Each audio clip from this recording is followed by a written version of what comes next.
Matt Rhule is entering year 3 in Lincoln. If history tells us anything, this is when his teams usually take off. At Temple and Baylor, year 3 brought some double-digit wins after pretty slow starts. Now Nebraska fans are wondering if the same script plays out in the Big Ten. The Huskers went 7-6 last year, finally made a bowl game, won a bowl game. It snapped a brutal 7-year stretch without a winning record, and they capped it with a Pinstripe Bowl win. Now, that is progress, but Nebraska is not just celebrating 6 wins anymore. This fan base wants a lot more, and 2025 feels like the chance to take that next step. The offense starts with sophomore quarterback Dylan Raiola.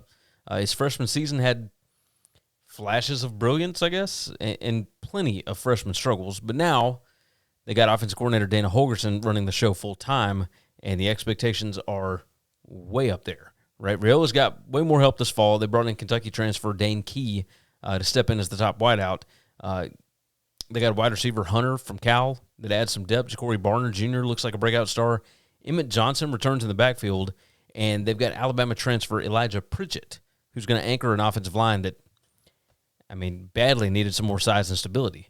The biggest key, hitting downfield shots that were missing last season. If Raiola makes the jump, then Nebraska's offense could certainly look like a Big Ten contender. Defensively, John Butler takes over after Tony White's departure to Florida State, and that's not a small change, right? Butler's secondary is experienced, very talented. They've got Wright and Hartzog Jr. Leading the way, but the front 6 is pretty much an unknown. Nebraska lost every starter up front. That means transfers like Dasan McCullough from Oklahoma, Williams, Noaneri from Missouri, and then Marquez Watson-Trent from Georgia Southern. They've got to be ready to play immediately. If the run defense takes a big step, after finishing 8th nationally in 2024, it could undo a lot of the progress. So if they take a step back, I'll say. The good news is the schedule gives Nebraska a chance to build confidence early. 3-0 seems like it's pretty off the bat. At Cincy, I think they win that. They will certainly have the crowd advantage at Arrowhead. Akron and then Houston Baptist. So 3-0, if you're not 3-0 after that stretch, then you got problems. But then you got a massive showdown with Michigan on September 20th in week 4. And no Sharon Moore for Michigan in that spot. Win that one, suddenly the path to 9 or 10 wins looks really good. They avoid Ohio State. They avoid Oregon. They get USC and Michigan at home. The only real loss that I see on the schedule is Penn State. That one's on the road.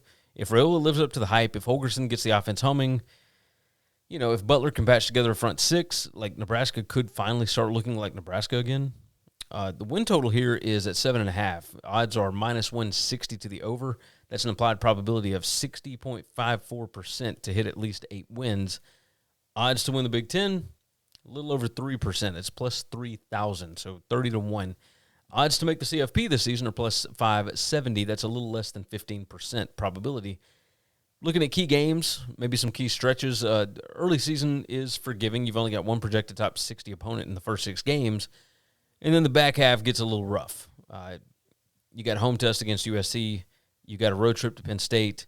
If Nebraska avoids early losses, 9-3 regular season with a bowl win and maybe the potential for 10 wins is not off the table. Personally, I think that 9-3 is exactly where they end up. I think they get 3 losses in the last 4 games, and that would include USC